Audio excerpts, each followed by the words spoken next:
Bonjour à tous. Donc, comme dit, je vais vous présenter la mobilité en environnement urbain. Alors, pour commencer, il faut savoir que je ne suis pas un expert du domaine, hein, c'est quelque chose qui m'intéresse.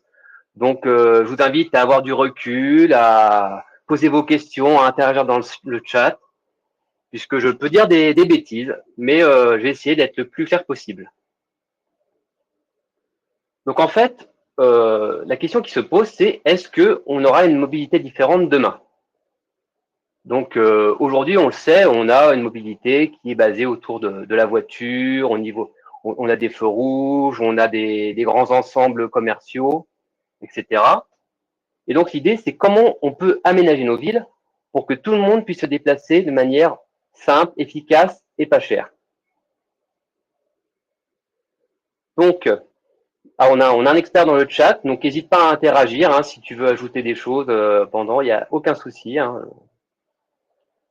Donc, on va commencer déjà par expliquer ce que c'est que la mobilité. Donc là, on se concentre sur la zone urbaine. Hein. On aurait pu faire la mobilité en général en France ou dans le monde, mais là, on va se concentrer sur les zones urbaines, qui est déjà vraiment un gros sujet. Ensuite, on va voir quelles sont les logiques d'aménagement actuelles, pourquoi c'est là, quand ça se fait qu'on ait fait ça, etc. Ensuite, donc les leviers de dépenses à la voiture. Donc, comment on peut arriver à sortir du tout voiture, comment laisser la place aux autres finalement. Et en dernier, je vous ferai une petite présentation d'un carrefour classique et d'un carrefour hollandais et voir comment on peut passer de l'un à l'autre. Donc, alors j'ai cherché une définition sur de Larousse. Je n'étais pas satisfait parce que ça disait que les mobilités c'était le moyen de transport. Alors officiellement c'est pas tout à fait ça. Donc je vous le lis, hein, définition, la capacité de se déplacer dans l'espace pour répondre à ses besoins. Donc travail, santé, loisirs. Donc c'est hyper important cette notion parce qu'en réalité, il y a une étude qui a été faite et en réalité, par rapport à une centaine d'années, nous n'avons pas diminué le temps de trajet, nous avons augmenté la distance. Donc on met toujours en moyenne 1 heure pour aller au travail, sauf qu'on va plus loin. Donc l'idée, c'est aussi de voir comment moi je me déplace. Est-ce que j'ai une boulangerie dans mon quartier? Est-ce que je peux me rendre au travail facilement? Est-ce que je peux prendre le train? Est-ce que je peux y aller qu'en voiture, etc. Voilà, donc ça, c'est vraiment les enjeux de la mobilité. Donc, comme je l'indique bien, on ne parle pas du mode de transport. Hein. Par exemple, quand je vais acheter ma baguette de pain ou quand je vais au travail, la question, c'est pas est-ce que je prends la voiture de métro, c'est est-ce que je peux m'y rendre facilement pour pas trop cher, etc. C'est vraiment deux notions très importantes. Donc, comme je vous disais avant, on ne parle pas forcément des moyens de transport, mais évidemment, je vais vous parler des moyens de transport. Sinon, ça serait trop facile. Donc, je vous ai mis la voiture en premier, puisque aujourd'hui, c'est forcément à ça qu'on pense en premier, la voiture. Alors, je vous dis la voiture, mais là, on va parler de l'automobile en général, donc des poids lourds. On va parler aussi des motos, des scooters, donc principalement des véhicules rapides à moteur à explosion, donc avec tous les enjeux actuels, hein, la pollution, le bruit, etc.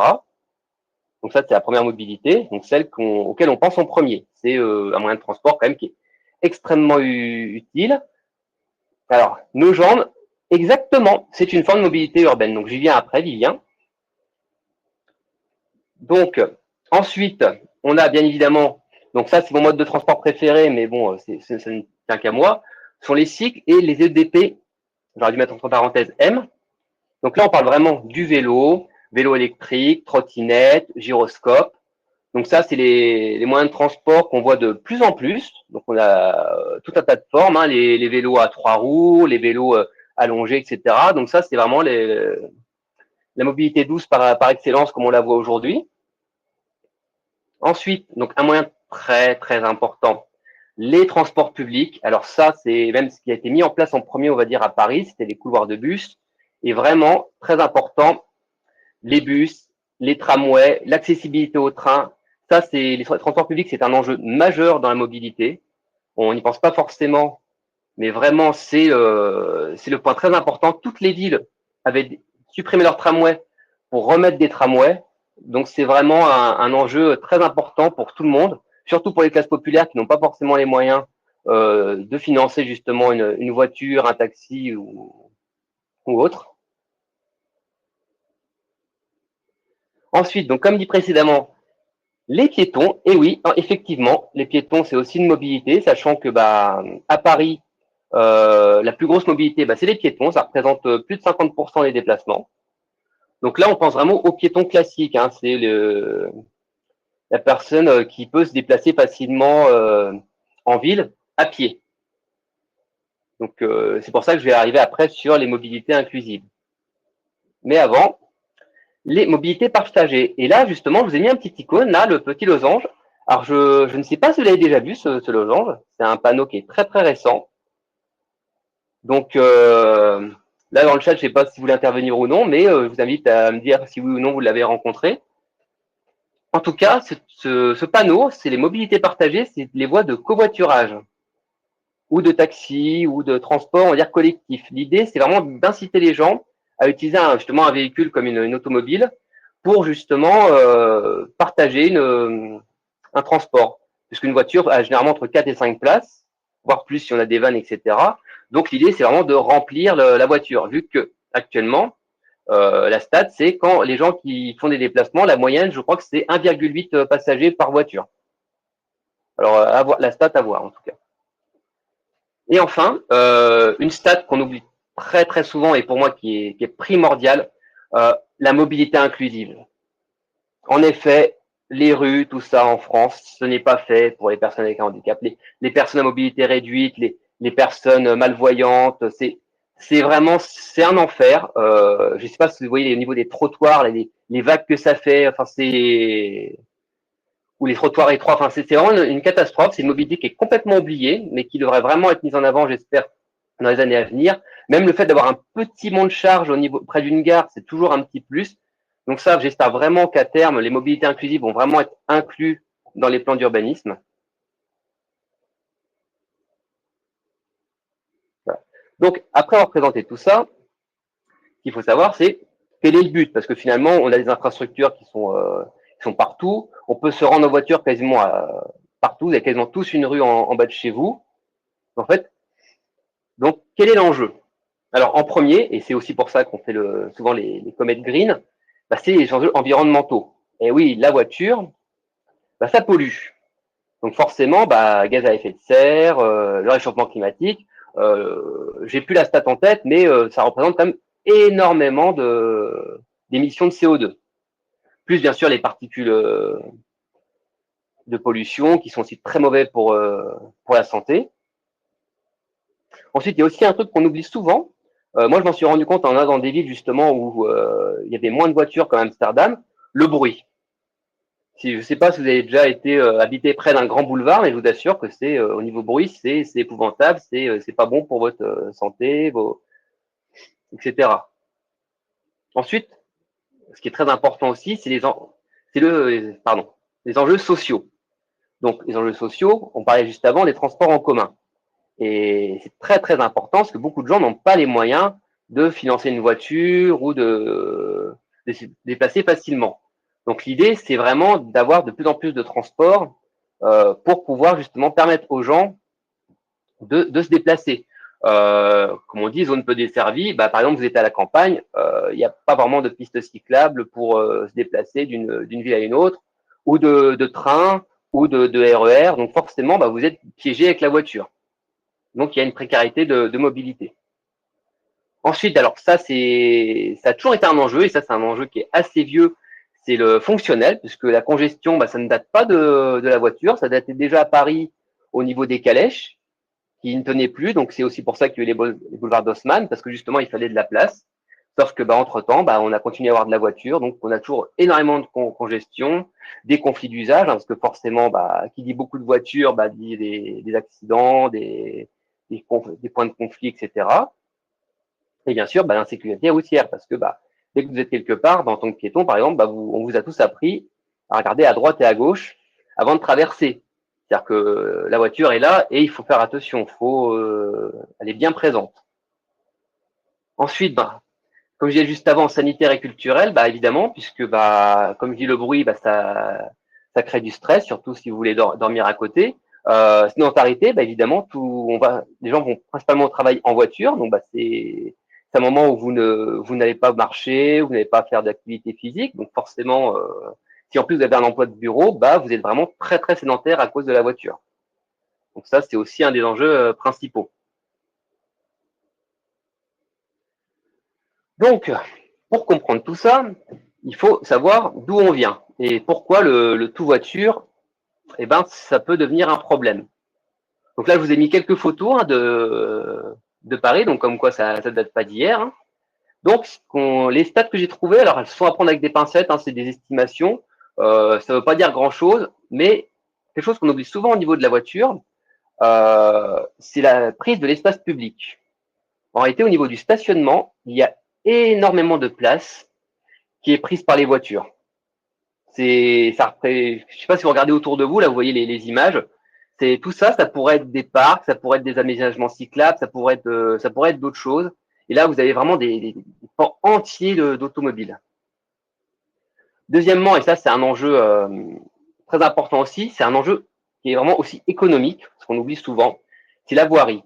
Malheureusement, eh ben, les routes, en général, ça s'abîme très très vite. D'ailleurs, on peut souvent se plaindre dans les petits quartiers, etc. On a des routes complètement en état catastrophique. Enfin, c'est un vrai enjeu économique. Ça coûte extrêmement cher à la communauté.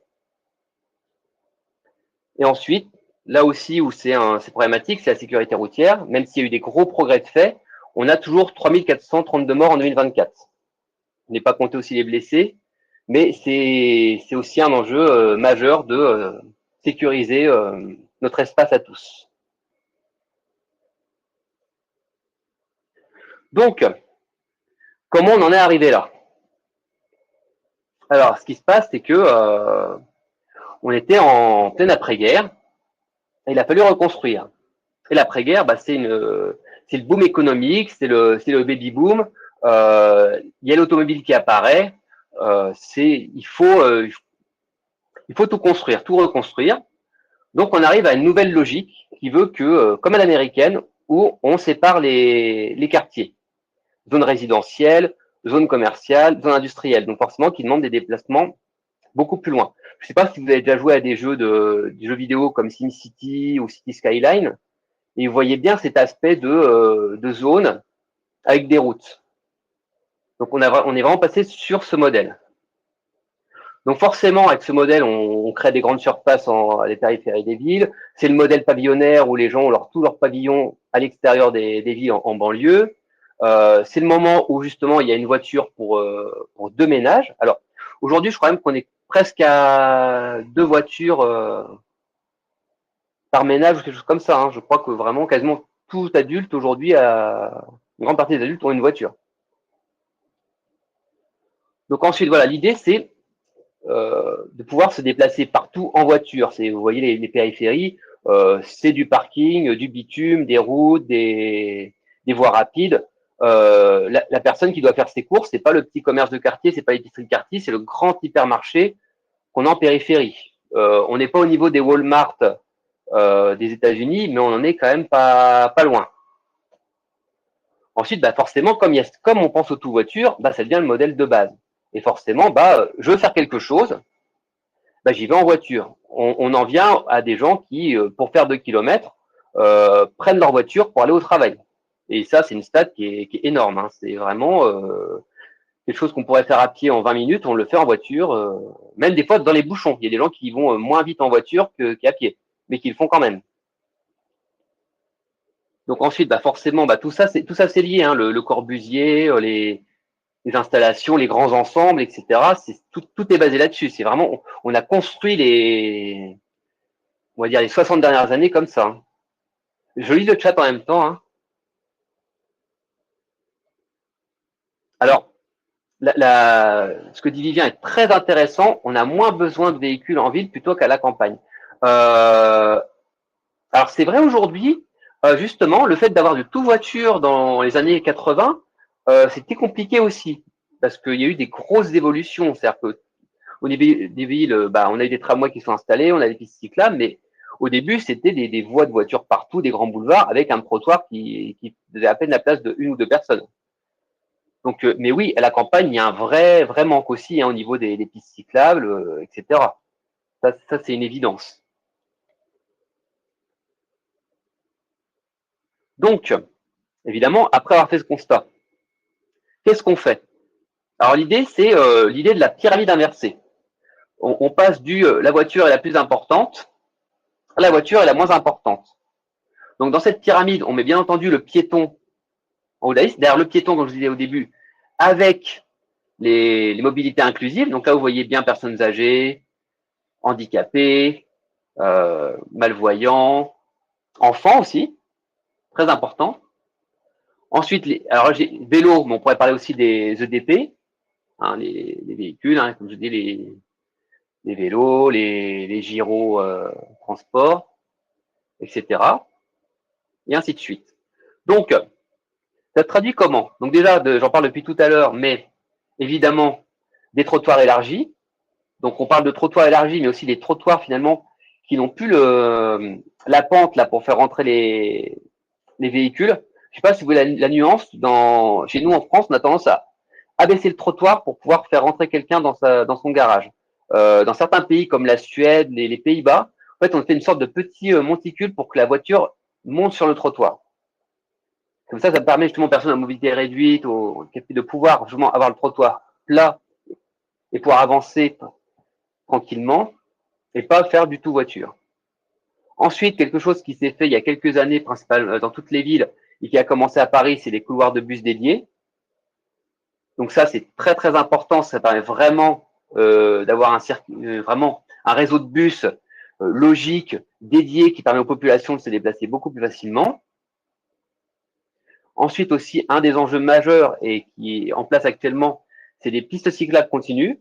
On n'y est pas encore, hein, mais on commence vraiment à faire des itinéraires cyclables, de grands itinéraires cyclables aussi. Donc moi, dans ma région, il y a la Loire à vélo. Donc c'est vraiment, on peut traverser la ville sur cette piste cyclable et aller jusqu'à Orléans, jusqu'aux Pays-Bas, voire plus haut. Je crois qu'on peut aller jusqu'en Suède.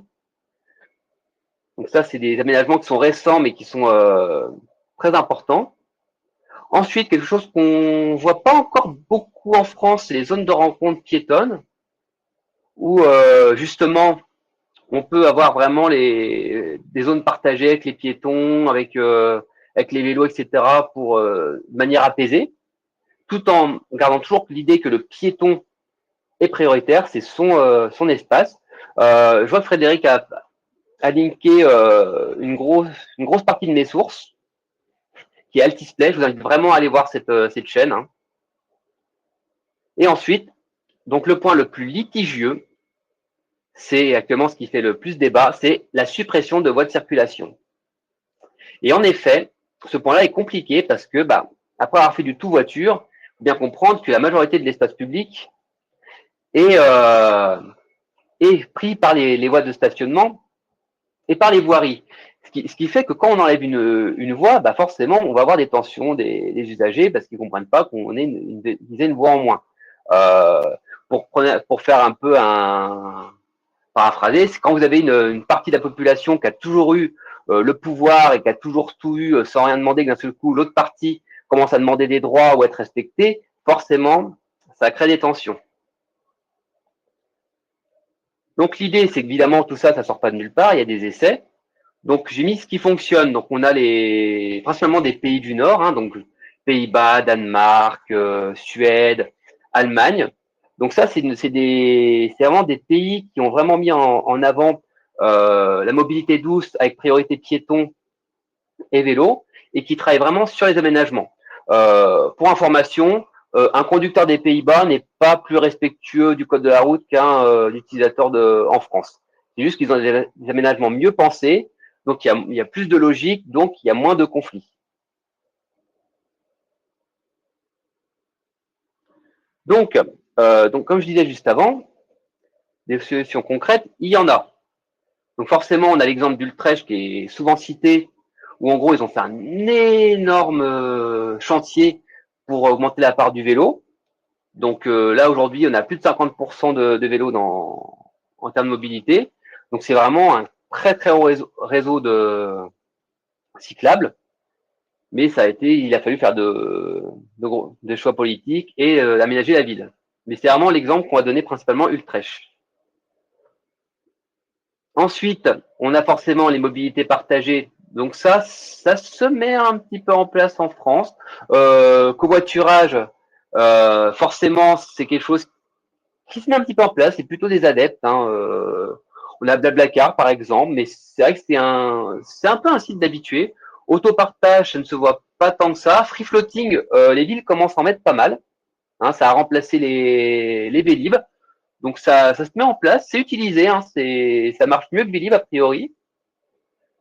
Ensuite, nous avons donc les zones apaisées, donc zone 30, zone de rencontre. Donc ça, c'est un peu l'idée aujourd'hui, c'est de passer justement tout en zone 30. C'est vrai qu'en ville à la base, on roule à 50, mais si on veut vraiment ne pas être dangereux au niveau des piétons et des cyclistes, malheureusement, le 30 est une nécessité. Je sais pas si, même moi, j'ai été pareil, hein, quand j'ai commencé à conduire, je roulais à 50 et je trouvais que je me traînais en ville. Depuis que je fais beaucoup de vélo, je trouve que 30, c'est bien, même des fois presque trop rapide, si on veut vraiment être attentif. Ensuite, donc ça, c'est un des points les plus importants qui est encore négligé en France, même si ça, il y a des améliorations, c'est le fait de pouvoir faire tout sa mobilité avec différents moyens de transport sans interruption. Par exemple, là, je suis à Tours. Si je veux me rendre au Mans, il faut que je puisse prendre mon vélo depuis chez moi jusqu'à la gare, pouvoir mettre mon vélo en toute sécurité proche de la gare, pouvoir prendre mon train facilement, voire peut-être mettre mon vélo dans le train, et ensuite arriver au Mans, pouvoir reprendre une autre mobilité, donc free floating, un taxi, un tram, etc., et pouvoir me rendre sur le lieu que je souhaite. Donc tout l'enjeu, c'est de pouvoir faire un enchaînement de mobilité, pouvoir faire ça facilement, de manière pas trop chère aussi, c'est important. Et enfin, c'est vrai que j'aurais pu le mettre en premier, parce que c'est un des premiers trucs qui a été fait en France, c'est transport en commun performant. Vraiment faire des réseaux de bus dédiés, avec des voies de bus dédiées. Donc c'est vraiment la ville qui a fait énormément ça en France, ça reste quand même Paris, qui a vraiment mis en place un système de voies de bus. Donc l'idée, c'est d'avoir un réseau cohérent et pouvoir se déplacer assez facilement. Et en plus, ça ajoute, par exemple pour Paris, c'est un gros plus par rapport au métro qui est malheureusement surchargé. Donc c'est pour ça que Paris doit se repenser, puisque son réseau de métro qui est pourtant un transport collectif, on a besoin d'augmenter les capacités. Donc, le point qui nous intéresse là, c'est un petit exemple. Donc l'idée, là, je vous présente vraiment le carrefour pur et dur du tout voiture. On a vraiment le double voie du boulevard, on peut tourner à gauche, on a les passages piétons au bord, le feu rouge, les places de stationnement en bataille. Voilà. Ce modèle, il est pensé pour les voitures. À la base, il ne faut pas oublier que tout ce qui est EDP vélo, ça a sa place sur la route. D'ailleurs, ce qu'il faut savoir, c'est que la piste cyclable, dans le code de la route français, c'est l'exception. Le vélo doit rouler sur la route. Donc là, l'idée, c'est que forcément, quand vous partagez avec les voitures, on ne vous laisse pas toujours la place, donc surtout pour tourner à gauche. Donc vous respectez les feux. Quand vous roulez là, par exemple, vous sortez avec votre vélo, la voiture, elle peut vous couper la route en tournant à droite. Donc ça, c'est un des accidents les plus courants qu'on peut trouver au niveau de ça. C'est pour ça que je vais venir après. Qu'est-ce qu'on peut faire pour protéger de ce genre de choses? Les piétons, ils sont obligés d'attendre au feu et puis qu'on laisse bien traverser aussi, puisque même si le piéton a le vert ici, la voiture a aussi le vert en bas, et la voiture, si elle tourne à droite, souvent, elle a vu son feu vert, elle y va, elle avance. Voilà. Donc l'idée, c'est de créer quelque chose aussi qui est logique. C'est-à-dire qu'en gros, se dire la voiture, faut qu'elle puisse faire quelque chose sans mettre en danger les autres usagers. Parce que oui, elle respecte du code de la route, mais l'idée, c'est même de créer un aménagement pour qu'on n'ait pas forcément besoin besoin de réfléchir pour pas mettre les autres en danger. L'idée, c'est que on peut tous être fatigués, on peut tous ne pas faire attention. L'idée, c'est d'éviter justement ce genre de conflit, de créer justement le fait que c'est bon, je sais où je dois m'arrêter, je sais à qui je dois faire attention, etc. Donc, créer de la visibilité, créer des points de passage où je ne mets pas en danger les autres. Donc, je vais vous montrer justement l'exemple. Voilà. Donc ça, c'est un carrefour entre guillemets hollandais. vu par les Français. Parce qu'en réalité, je vous ai menti, c'est pas réellement un carrefour hollandais. Il manque quelque chose de très important, c'est le fait que la voiture elle puisse s'arrêter après le passage piéton et la piste cyclable. Il doit y avoir un espace d'insertion. Par contre, ce qui n'est pas oublié, c'est l'espace là pour s'arrêter au niveau de la voiture où elle laisse passer les vélos. Donc, comme je vous disais auparavant, là, on a rajouté des pistes cyclables sur le côté. Ce qui est important, c'est qu'il y ait un îlot de séparation. C'est-à-dire que le vélo est sur sa voie, la voiture est sur sa voie. Ce n'est pas une simple bande cyclable, on est vraiment sur une piste où le vélo a toute sa place. Ce qui est important sur ce croisement, souvent, et ce qui est très intéressant, c'est que les vélos, ils ont leur propre feu. Donc, idéalement, c'est très très bien que le feu du vélo se mette au vert avant le feu de la voiture. Donc, l'idée, là, c'est d'avancer un petit peu avant. Et surtout, ce qui est très très important sur le rond-point hollandais, c'est les espèces d'îlots violets que vous voyez là. Ça, c'est primordial parce que justement, c'est une protection. Ça empêche justement la voiture de tourner directement à droite et de couper la route du vélo. Et ça évite bon nombre d'accidents. En plus, la voiture sait qu'elle doit s'arrêter avec son cédé de passage et après reprendre tranquillement sa route. Ce qui est important aussi au niveau de tout ça, c'est qu'il n'y a pas que le carrefour qui est important. Ce qui est idéal, c'est qu'il y a aussi la continuité cyclable tout autour. C'est-à-dire que là, on a les arrivées des pistes cyclables. Ce qui est idéal, c'est qu'il y ait des circuits cyclables sur qu'il y a un vrai réseau cyclable qui soit mis en place. Dernièrement, en France, il y a eu des aménagements de ronds-points hollandais. Il n'y a pas d'accès. C'est que littéralement, les pistes cyclables, elles commencent sur le carrefour. Hein.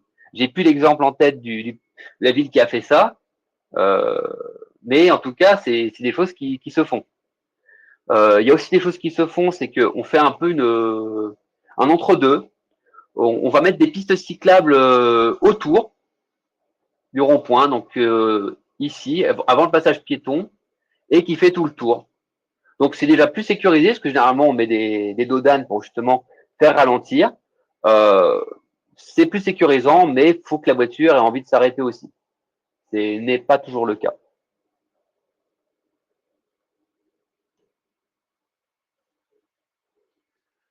Donc, pour conclure, eh ben, il n'y a pas de solution miracle. C'est-à-dire qu'en gros, à un moment, il faut faire des aménagements. Comme je l'ai dit auparavant, c'est extrêmement politique. Il y a des choix à faire. Il y a quand même des coûts. Il y a des infrastructures à payer. Voilà, il faut que les gens aussi soient prêts à ça. On est habitué au tout voiture. On est né avec le tout voiture. On nous a fait comprendre que le tout voiture, on ne remet pas en cause qu'on est né avec ça. On, on a vu que ce modèle finalement. Donc il faut vraiment arriver à le faire aussi accepter, ce nouveau modèle. Donc, comme je dis, les petits aménagements locaux ont des grands effets. Je pars encore d'exemple personnel. Un rond-point que je prends tous les matins, là où ils ont fait justement des bandes cyclables un peu sécurisées, et ben, je me sens beaucoup plus en sécurité à vélo. Clairement, avant, tous les matins, je risquais de me prendre une voiture. Ce n'est plus le cas. Je fais toujours attention parce qu'il y a toujours inattention. Mais clairement, ça a vraiment augmenté ma sécurité de manière flagrante.